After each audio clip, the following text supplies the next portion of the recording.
So what about BJP కనీసం ఆ 26,000 ఓట్స్ను కూడా నిలబెట్టుకోలేకపోయింది. కారణం ఏంటి? లాస్ట్ 2-3 డేస్లో బండి సంజయ్ కొంత హడావుడి ప్రచారం, కొంత పోలరైజ్ చేయడానికి ప్రయత్నం చేసింది, కానీ అది కూడా వర్కౌట్ కాలే.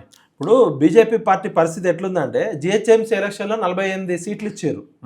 అక్కడ నుంచి హుజూరాబాద్లో గెలిపించారు. వీళ్ళు ఎట్లున్నారంటే ప్రజల చెవిలో పువ్వు పెట్టాలని పోయి వాళ్ళ చెవిలో వాళ్ళే పువ్వు పెట్టుకున్నట్టు అయింది.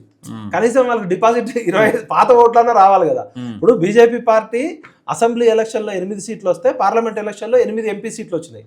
తర్వాత గ్రాడ్యుయేట్ ఎలక్షన్లలో గెలిచింది కరీంనగర్, వరంగల్, ఆదిలాబాద్, నిజామాబాద్, మెదక్లో, ఉత్తర తెలంగాణలో టీచర్స్ కాన్స్టిట్యున్సీ గెలిచింది. మరి పెరుగుతున్న బీజేపీ గ్రాఫ్ గతంలో వచ్చిన ఓట్ల కన్నా 10,000 ఓట్లు ఎక్కువ రావాలి కదా. ఎన్ని వచ్చినాయి వాళ్ళకి? మొన్న 14 డిపాజిట్ కూడా రాలేదు కదా.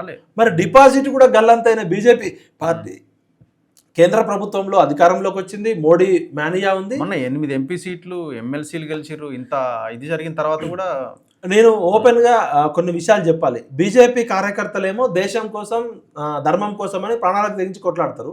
బీజేపీ నాయకులు కొంతమంది దేహం కోసం, ధనం కోసం అన్నట్టు వీళ్ళు చెప్పే సిద్ధాంతం అంత్యోదయ సిద్ధాంతం. అంత్యోదయ అంటే సమాజంలో ఉన్న చిట్ట చివరి పేదవాడి జీవితంలో వెలుగులు తీసుకురావాలని దీన్ దయాళ్ ఉపాధ్యాయ గారు చెప్తే వీళ్ళు అంతా డబ్బులున్న వాళ్ళకే టికెట్లు ఇస్తారు. మీరు ఎమ్మెల్సీ ఎలక్షన్ చూడండి, డబ్బులున్న అంజిరెడ్డికి టికెట్ ఇచ్చారు, డబ్బులున్న కుమరైకి టికెట్ ఇచ్చారు. అదే బీజేపీలో సిన్సియర్గా పనిచేసే కార్యకర్తలకు ఇయ్యరు.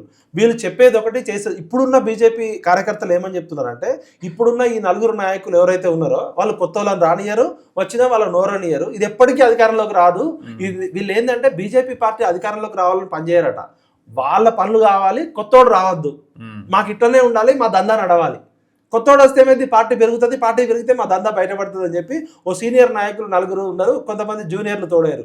ఇదేంటంటే ఆ బీజేపీ పార్టీ ఆఫీస్కి పోతే కార్యకర్తలు అంటారట మొత్తం ఇది ఒక దుకాణం లాగా అయిపోయింది, ఎవడు దుకాణం వాడు పెట్టుకున్నాడు. కిషన్ రెడ్డి గారు కేంద్ర మంత్రి, ఆయన నియోజకవర్గం పార్లమెంట్లో జరిగిన జూబ్లీహిల్స్లో డిపాజిట్ పోతే రాజీనామా చేయాలి. అసలు ఎవరన్నా ఒక ఇజ్జతున్న నాయకుడు అయితే చిని అమ్మ నేను దేశం మొత్తానికి నాయకుడిని, నా సొంత కాన్స్టిట్యున్సీలోనే డిపాజిట్ పోతే నేనేం నాయకుడిని అయితే అనాలి. ఇలా లక్ష్మణ్ గారు ముషిరాబాద్లో నిలబడితే డిపాజిట్ వస్తుందో రాదో పరిస్థితి ఉంది.